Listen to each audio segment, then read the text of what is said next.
everyone. Happy Thursday. Thank you for joining me today. So, today we are going to be talking about how to control your money. This is the real estate and stocks edition. We have a guest who will be joining us shortly.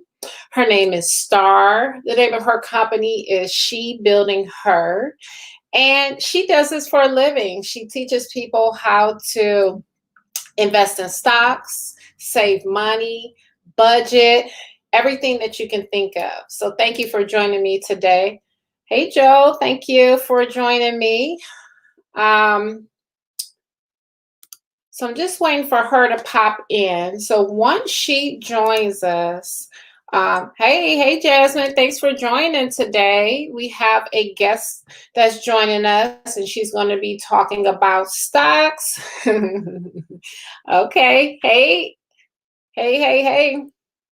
Hey, Angel, how's it going? So, one of the things that we're going to be talking about today, there's so many options out there, and just trying to like pull it all together. I know I oftentimes talk about investing in real estate. There's a lot of other opportunities, and even within real estate, you have people who say, "Oh, they swear by single family homes, they swear by multifamily homes." You have some people that are investing in multifamily. There's so many options, and we see that as well on the stocks. So I see Star is here. I'm bringing her in. Hi. Hello. How are you? So I was just kind of talking a little bit to everyone, just talking about so many different opportunities out there, whether it's investing in stocks, investing in real estate, and then this path of how to get us there. So before we get started, please introduce yourself to everyone. Absolutely. Thank you for having me, first of all. But my name is Star Malonezone. I am the founder of She Building Her. I'm a financial strategist for women, and I focused in the area of debt repayment, stock market investing, saving, budgeting, and planning for retirement. And so I just help women create strategies to meet their short and long-term financial goals. Okay. So before we get started, just one quick question. Do you work with men at all? I mean, the only time I come across working with men is, you know, obviously when women are coming to me about their finances, they have a spouse, right? A husband, boyfriend. And so sometimes it just kind of intertwines. That's just kind of how it is because they share finances. But yeah, no, not really. I've pretty much specifically focused on women. Okay, well, I'm not mad at that. All right, so I have a list of some questions that I kind of go through that I'm sure oftentimes you get asked all the time. So I just want to start with, if you can share some tips, we'll just kind of start off with that, some tips, because investing, right? So I'm dealing with folks on the real estate world, even on the stock world. Oftentimes you have to kind of bring it back a little bit, a few steps. They either have to maybe repair credit, create a budget, have some sort of plan. So can we just start out by talking about some tips to getting them on the road? So before even investing their money, some tips that they can use. Yeah, absolutely. So that's always the part that people don't want to hear, right? That's always they're like, just tell me what the stocks are. But yes, there are steps that you should kind of walk through that will prepare you for investing in any arena, right? And so one of them for sure is going to be a budget. People just for whatever reason it's not seductive, it's not enticing, people do not want to budget, not like strategically budget, right? And so I am a strong advocate of what's called the zero-based budget, and that means that you account for your income and all of your expenses, and you tell every single dollar that comes into your household what to do. You give it a job down to the point where your income and your expenses, they break even, you're at zero. So you don't have any extra money or anything like that. If you have money that's going to go toward you know what I call a fun fund. So whatever your vice is, right? Like I like really, really expensive candles. Some people, like cannabis. Some people like to drink every weekend. Some people like really expensive wine. Whatever it is, it's your vice. You should even budget for your vices, right? So for sure, you're a budget, a strategic budget. And then the second most important aspect of that is going to be just understanding why you're doing it, right? Why are you doing it? That's the only way you're going to prevent yourself from just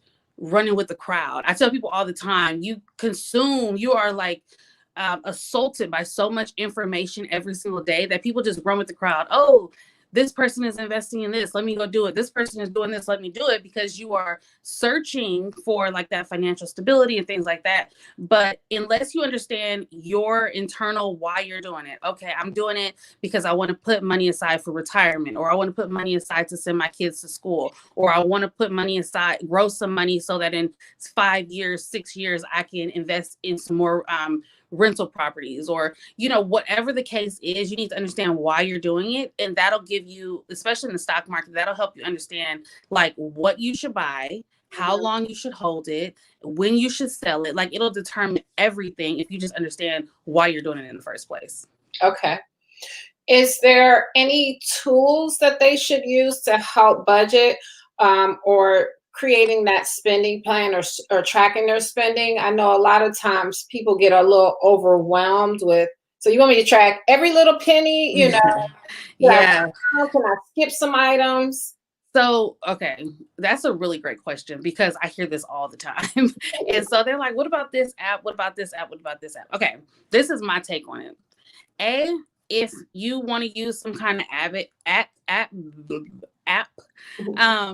go for it, right? Go for it. Whatever works with your spending personality or whatever, go for it. But at the root of it all is mindset and discipline. So if you are going to think that you're going to rely on an app to keep you on your budget, it's not going to happen, right? So a lot of times you'll have 15 different financial apps on your phone and they're all connected to your account. But as soon as they're saying things that are outside of what you want to hear, you're not even opening them up for weeks at a time anyway, right? And it's just like, use whatever app you want to use. But the reality is it's just about you doing the internal work of creating that discipline and really shifting your mindset into understanding, again, why it's important for you to do what you're doing. So for me, I use an old school spreadsheet. I use a Google Sheets, and I just plug and chug formulas so I can put my income in. And then I kind of just break down like my big expenses, my day-to-day living, my small expenses, my debt repayment, and then my savings. And when I say savings, I don't just like have a savings account. Like I break down why I'm saving each, right? So I'll have like a kid's college fund savings, a vacation in 2021 saving, like they're called sinking funds, right? Yeah. And so I have like very specific savings goals, and I just break it down that way. The easiest way to do it is to go back 3 months in your bank statements. Like if you are a person that uses your cards, just print out your bank statements, credit card statements for the last 3 months. You take 3 highlighters in 3 different colors. One of the highlights that you're going to make is every food purchase that you've made in the last 3 months, so that'd be grocery or eating out. The second one is going to be all your major and fixed expenses. So mortgage, rent, car note, water, lights, things like that. And then the third one is going to be everything else. And that's going to be your discretionary spending. So that's the easiest way to just make sure you're not like overlooking like, oh, I forgot I had Hulu or Amazon Prime, or, because you'll see it right there in your statement. So that's kind of how I go for it. Okay. Yeah, that makes a lot of sense. And I do the same thing. I tell people, look back 3 months, potentially 6 months, but on average, look back about 3 months to kind of identify, have what those patterns are that maybe that you may be missing. So that's really important. And so what about credit? Do you talk to your clients at all about the credit piece of it? So I definitely look at women and their money as like a full pie or a full enchilada, however you want to, So I definitely address every area of your finances, because I can't just say, oh, credit is the most important, savings is the most important, stocks is the most, like, none of it is the most important. Like, you really have to create that balance, right? But for me specifically, one of the, I feel like my favorite parts of my business model with Shebuilding Her is that I'm able to collaborate. So I'm not a credit expert, so I can speak to you about credit, but when it's time to address your credit, I'm going to bring in an expert. What, you know, with your taxes, real estate, credit, what else, loans, anything that's not in my area of expertise, I'm going to bring insurance, right? I'm going to bring someone in who can then provide their expertise, which is really one of my favorite parts, because it leaves me room to collaborate with so many dynamic professional women that, you know, you may or may not have had the opportunity to be introduced to. So, yeah. So let me ask you this question. Do you think that people have a lack of money problem or a spending habit problem? So that's a great question. So it's really, okay, so I would be naive to say we know that wages are not keeping up with the cost of living, period. So in that regard, it would be a lack of money problem, right? Especially, I'm in California. I live in Oh California. my gosh. Prices to live, you know, the cost of living is really, really expensive, right? The federal minimum wage is still $7.25 or something. So people have the option to offer you a lot of time the minimum wage. Thank goodness in California, a lot of it is much higher. You know, it's usually about $11 to $15 is what you're getting for minimum wage, but it's still not enough to live here, right? Without a second job or a side hustle, a business, a partner, something like that. So in that regard, like I always tell people, most people are not going into debt just because they're just hella irresponsible. They just blowing a bag at the mall. People go into debt because they're trying to keep up with their living expenses, right? They need a car, so they have to get a car note. They have to supplement their income with credit cards, things like that. So in that regard, you know, it's just a straight up lack of money problem. But the really harsh reality that really nobody wants to hear is that we definitely spend to our comfort level versus spending, you know, to the comfort level of our purse or our account, right? And the main place I see that is people overspend on housing. They will rent an apartment, buy a house, buy a whatever, and they just completely stretch themselves so thin that it's impossible to get ahead. So, you know, is that me? No. Okay. So I think it's a little bit of both, and it probably goes back to that nobody wants to budget thing, right? Because if you had a super strategic budget, you would be able to see exactly what you can afford, especially with housing, earlier than somebody saying, well, as long as you make 2 times the rent, you can move in, right? Like you make 2.4 times the rent, so you only got 0.4 to live off of for everything else in your life, but you didn't even consider that when you moved in, right? So it's like, you know, it's a little bit of both. Yeah, housing, you know, Yeah. real estate. Oh my gosh. You know, that makes me crazy because one of the things, a lot of times the lenders are going off of your gross and not your net. So when they approve you, they're going off your gross, and so you're used to living off of your net. So out the gate, you have a higher expenses. Not to mention, it's a lot of times people are coming from apartments and different things. So now your utilities are higher. Now maybe you have to pay for water and sewer where you didn't have to do that before, and just various things. And then when they get that pre-approval, they will expect to have to spend the max, trying to even go above that, and they say, well, I'll cut back on eating out or shopping. But reality is that's going to last for like 2 months, and Yep. you're going to go back to those same patterns because you didn't prepare yourself ahead of time for that move. And people it's hard to get people to understand that because they want what they want. They think they need this big house. And so it's definitely very important. I think learning good habits early on is so important, especially when you're in your like 20s. So that is interesting though, you living out in California, and like what I see on TV is like, you might have two people living inside the house and then they're also renting out the garage Mhm. to be able to afford the place that they're living in. And here it's like I'm telling people prices of homes here in Ohio, they're like, "What? Are you kidding me?" Uh, Mhm. so it's amazing because I'm like, well, what makes people stay in California? Other than the sunshine and the great weather, I get that, I get that, I get that. But I'm like, man, you could come to Cleveland and like live in a mansion or something, you know?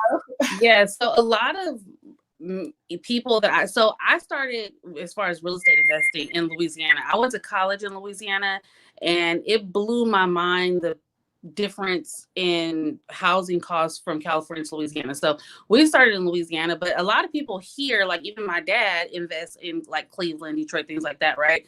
But I don't know. I think California, I would say honestly, it was, things are a lot different these days. Like the climate of things all over the country is just different. But I think people from California are used to a certain level of like diversity and culture that Mhm. you really can't get anywhere else. I've lived in a lot of places and I haven't experienced it anywhere but California. And I think that's what really keeps them here. Okay.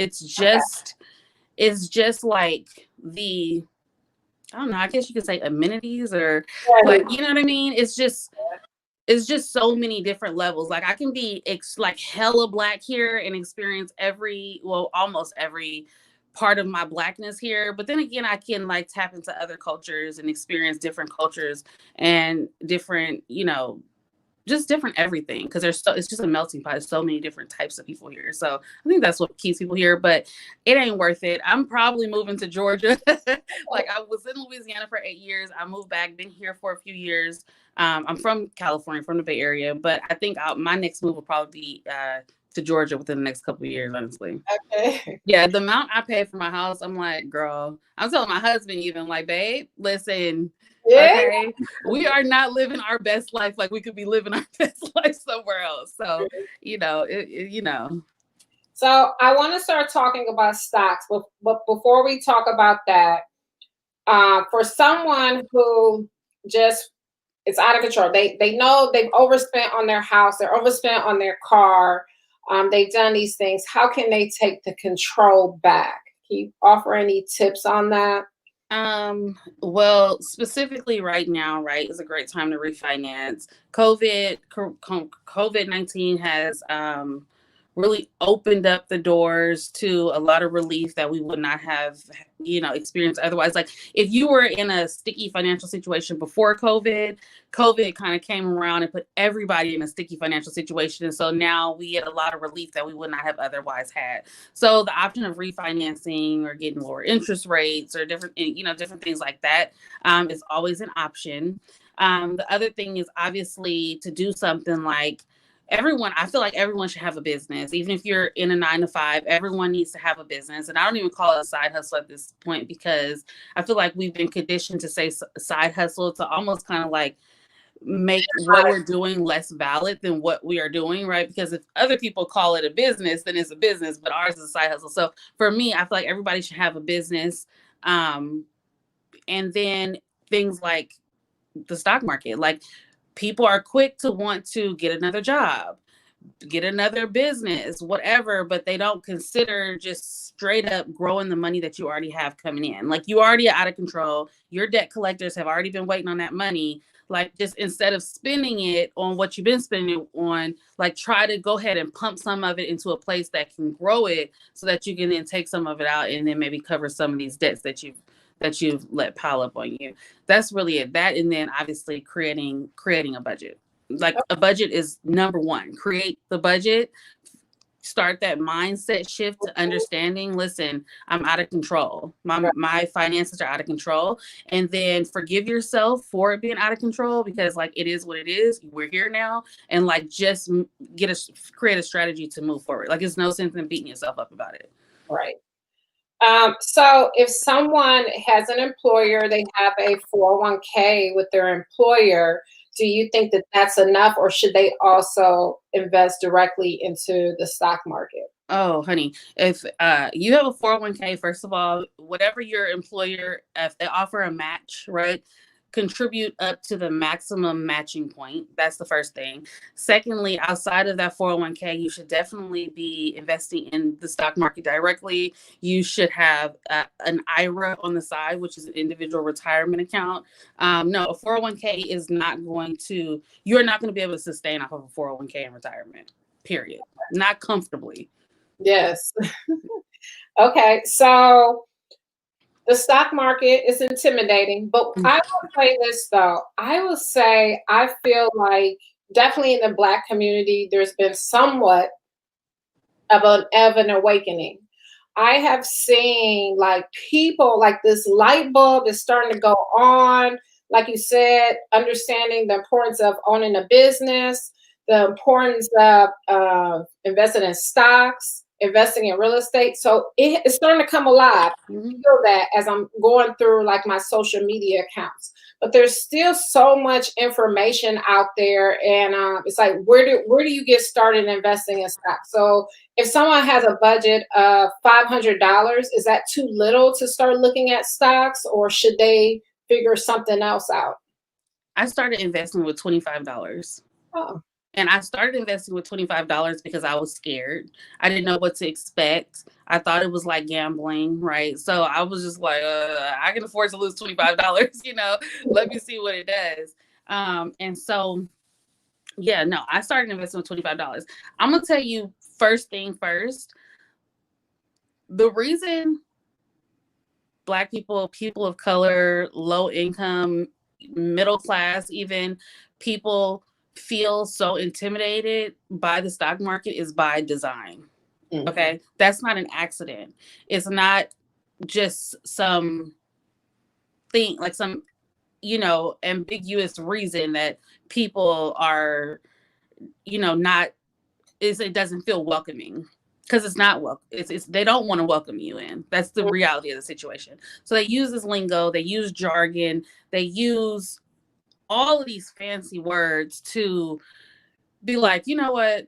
I don't even know what the hell I just read. So it's a wrap. It's not happening. Like I if I cannot read the instructions to set the account up, I'm certainly not about to even play with myself and try to do this, right? And then you'll go, okay, well, maybe I'll get an investment advisor or a asset manager or something like that to help me. Then they start talking about, well, do you have a $10,000 portfolio? Do you have this? Do you have that? Oh, I charge X amount of fees. Then you're like, okay, well, you know what? Maybe it just wasn't meant. I can't read it. I don't know how to set it up. I can't afford the people that's doing it. So I'll just continue to do what I've been doing, and nobody around me is doing it. So it is what it is, right? So that is by design. That is how they want you to feel about it, because they want to deter you. And when I say they, I mean Big Brother, the powers that be, right? We know who they are. They don't want us there. There's not a welcoming situation. So I would say, I tell people all the time, obviously on my platform on Shebuildingher, I definitely take the time to break down all the terms in everyday language, because when you, like, I'm a nerd, like a real nerd, like, and so reading is like one of my first passions. And so I can sit there and read a bunch of bull crap and be highlighting like, okay, well, I just read 26 words and 4 of them told what the definition is. Let me cross out these other, 22 words. And so I can break down the information that way, because a lot of people just don't have time to just consume all this unnecessary information. B, once you lose them with the jargon, you lost them forever, basically. So I do that, but really just, people ask me about like Robinhood and stuff. Robinhood is super simple. It's very easy to read. It's very easy on the eyes to look at. It's like very like, do this, do that, do this. So if you Cash App, right, they offer fractional shares for investing. So a lot of these platforms are coming out with more user-friendly platforms that you can start investing in. And then additionally, there's so many resources online, on social media. Find somebody that you can gravitate towards and receive the information from and go from there. Like, that's what I always tell people, because you're not like, even you just need to find somebody that you can jump on the bandwagon with, trust what they're saying, and just go for it, right? Because when you sit and try to analyze and think and overthink, and like Christy says, information gather, and it's like you literally will just be sitting there like analysis paralysis. Like, I've consumed so much information that I can't make a move because I've given myself too many options. So find somebody that you trust on social media or wherever you spend a lot of time at, and just take heed of what they're saying, and then get you a user-friendly platform like Robinhood or Cash App or Stockpile, something that's just super easy to look at and follow along with. So I'm gonna be honest, right?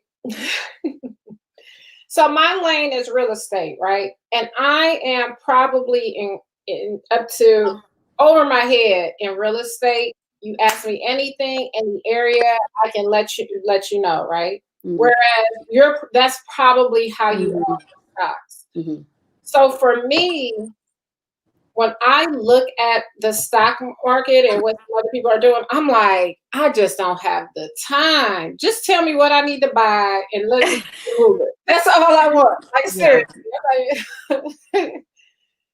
Is that someone? And I'm sure there's other people that are like that. Most people.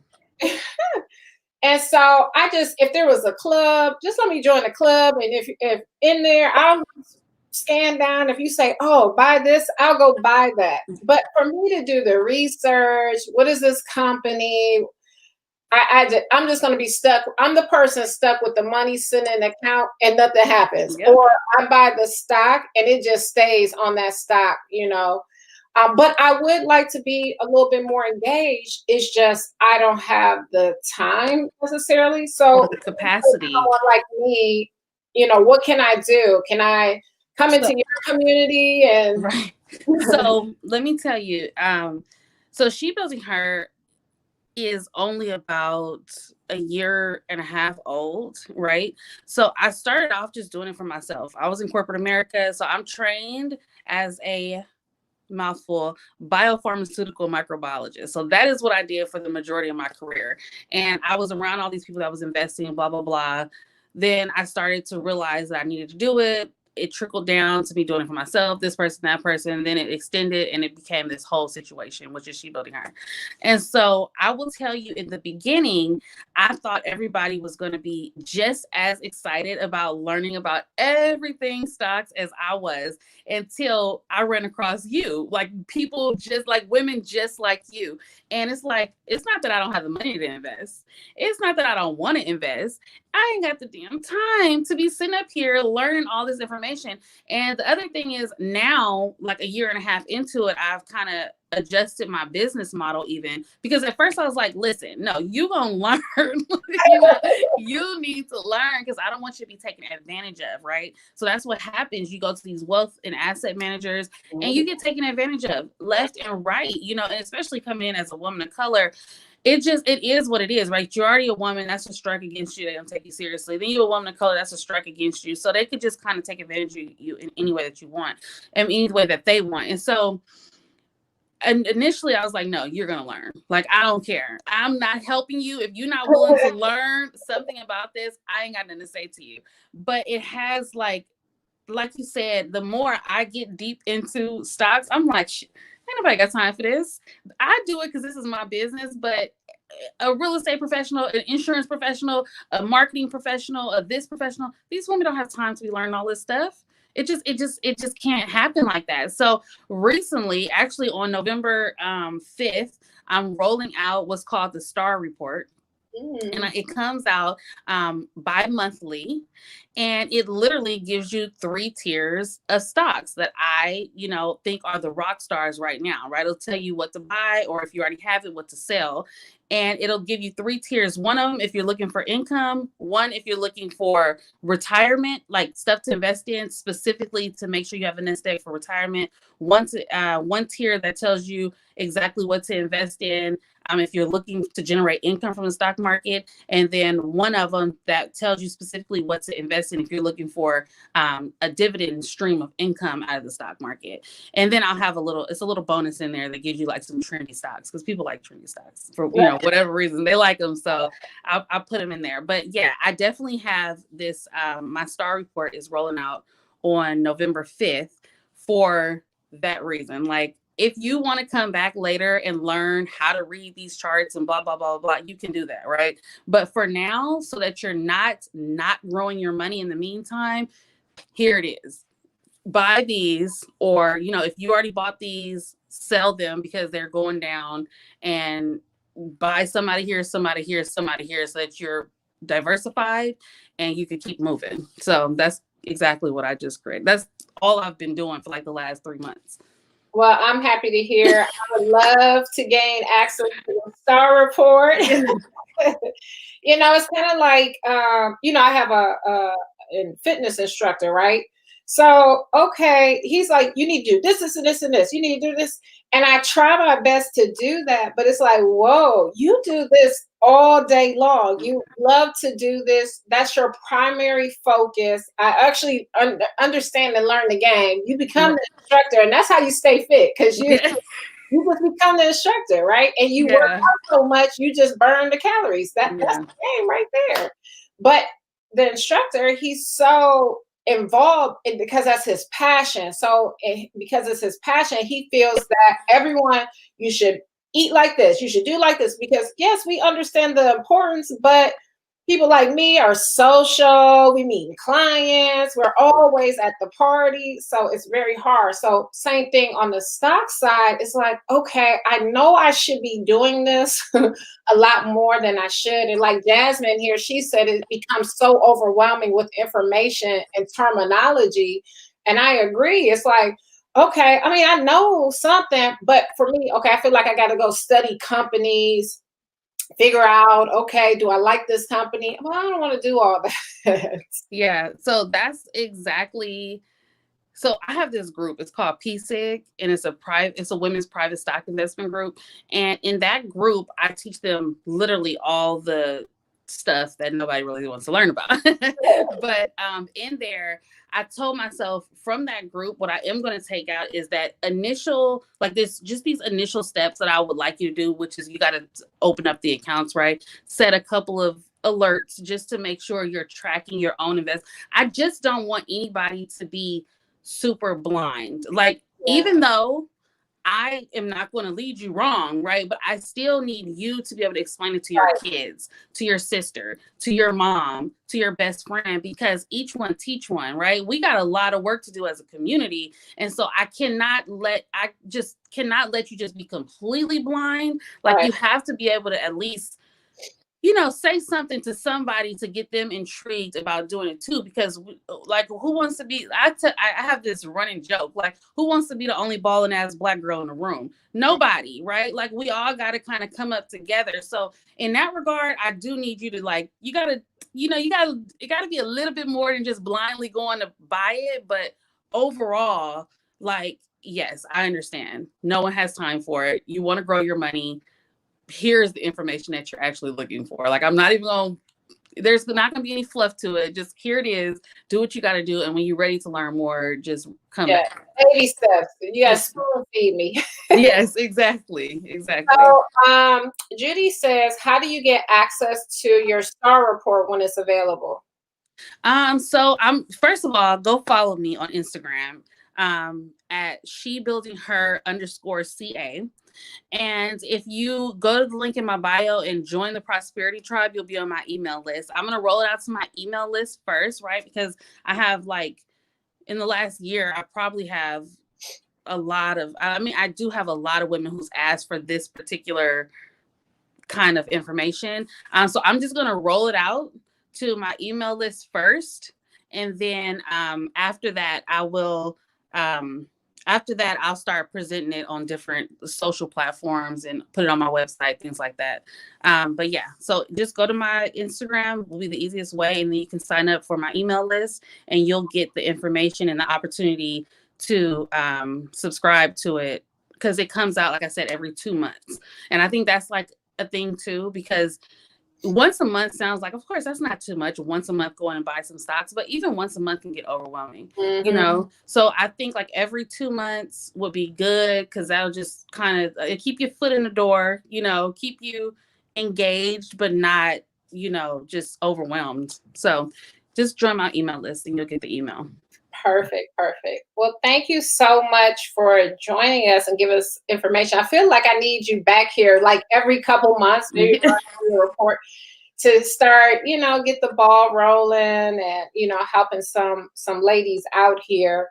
So how can they find you on Instagram? That's your preferred way to contact you? Yeah, Instagram or Facebook is as she. So Facebook is just She Building Her. So it's SHE Building Her HER.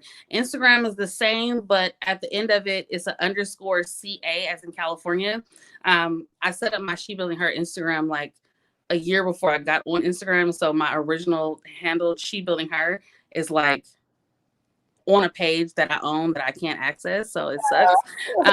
But yeah, just do that. You can always find me on my website, www.shebuildingher.com.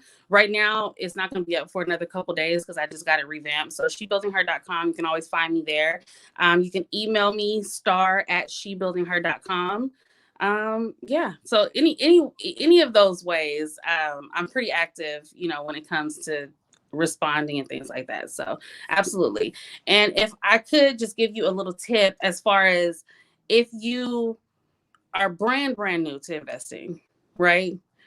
Make a list of 10 companies that you buy product for in your house. So if you buy your kids Nikes, or if you buy Nike, you work out in Nike, like Mm-hmm. Nike. If you have an iPhone or a MacBook, Apple, right? If you have Charmin toilet paper, you know, write down companies that you already spend money in, aka you're already investing in by buying their products. And you just make a list of about 10 or 15 companies just randomly walking through your house, even if you're like you know, Quaker oatmeal or General Mills cereal, whatever. Just write down 10 to 15 companies and let that be the first companies that you buy stock in, because you're already investing in those companies. So the only thing left is to get a return on your investment, right? So I'm already buying the product. I might as well buy the stock so that this company can then pay me back for buying their products. That's the easiest way. And that's kind of like where I've always seen, or people always say to start there. But then for me, I go there, picked out my list, and then do I just let it sit there, or do I pay attention to when it's going? So right now, if I or a couple few months ago, if I own stock in Charmin, like you said, I probably shot up there because you know everyone was buying toilet paper like crazy for some reason. Uh, but do we just let it sit there, and then how long? And I guess those are the kind of questions or details that I would like to dive into. Okay, is it this long-term hold? You know, real estate, I'm telling people you want to hold on minimum 3 to 5 years, you know? So I'm going to tell you, there's a lot of synergy between the stock market and the real estate market, right? So you have people who flip homes, and then you have buy and hold investors, right? Landlords, things like that. In the stock world, it's the same exact thing. You have traders, day traders, where people are buying low, selling high, buying low, selling high. So they'll hold on to their investment for sometimes days, weeks, or just months, maximum a year. And then you have buy and hold investors, which is what I teach, buy and hold investing. And so some of the things that I buy, I will never sell. So like I buy index funds, those index funds will be in a trust for my kids. Those will be around forever, right? And then some of them, like you're asking like how long, a lot of them you'll probably have for 10 years plus. You'll receive the dividend income. It'll continue to appreciate in value. But then it also goes back to that why, right? Why am I buying? Why did I buy it in the first place? Like I bought this really high yielding stock because in 5 years I want to buy some rental property, and I know that if I put X amount, you know, $10,000 in the stock market, I'm going to get at least like a 10 to 15% return per year. 5 years at 10 to 15% per year, with it compounding, I'll have X amount of dollars to, you know what I mean? So when you have that why down in the beginning, it'll really answer your question. Like I always give my people an asset tracker, and you have to put your why down, because if I say that I bought this stock, real story. I bought a stock that for the right when the COVID hit, and it was a pharmaceutical company.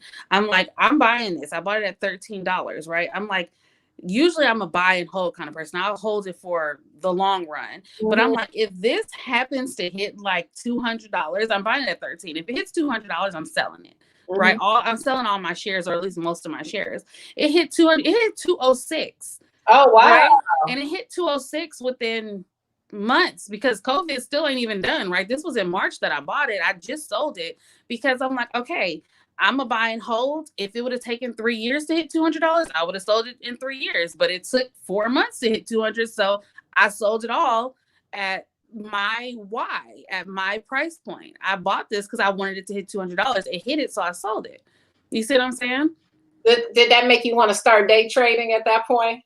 No, because they lose more than they gain. No, it did not. They lose more than they gain, I'm telling you, but you didn't hear me say Right. it. So but yeah, no, it goes back to your why. And then to also, like, right now, I will tell you, if just like you, if anybody who just started investing after 2016 and this is their first presidential election, right around the election and right after the election, your stock market portfolio is going to tank.